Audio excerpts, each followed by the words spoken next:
Welcome to this small video about the Uppsala model, or one of our internationalization models, which tries to explain why companies go to either one or another country. But the Uppsala model, if we start to take a look at it, it's, as you say, the dear child has many names. I refer to it as the Uppsala model because it was invented at Uppsala University in Sweden. It's also sometimes called the Johnson and Vahlne model because it was, well, invented by Johnson and Vahlne. And lastly, it's often referred to as the near market model. Here is a word of warning. The near market model is probably not the best terminology for this model because it's the near market in a mindset, but not in a geographical sense. I'll get back to that in a few seconds. The core idea of this model is that companies are risk averse, meaning they don't want to take more risks than they necessarily have to. Meaning, in this case, they will do the things which has the lowest possible distance in terms of mode, culture, and geography. Getting back to that in a minute.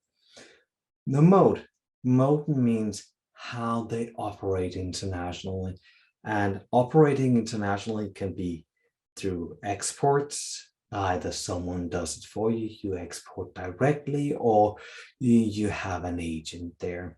Or it can move all the other way to the end of the scale with your foreign direct investment or direct establishment of a foreign company, a subsidiary.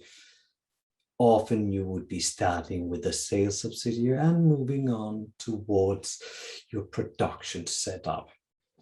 That's the mode. In terms of culture, you're looking at the people, the culture of the people at the home country where the company originates. What's the distance between you and the destination you're looking for? Be aware that in this case, we're looking for the distance, not in general, but which is embedded in the company. And that is also the effect that if you have a person in the company which, say, has a great deal of knowledge, maybe even comes from, say, Senegal or Sweden, that would be the countries that you would look at, because from a cultural perspective, bounding the people, that's the closest distance. Which is also why I'm having a little bit of a challenge with the geography. It's quite often mentioned, it's quite often used as the determinant for where you go. So say you are in the UK, well, you go to Ireland, but if you don't have any relations to Ireland, maybe you have relations to France, then that would make more sense. So it's not just the geography, but it often is. Why? Well, because you do look like the people in your neighboring countries.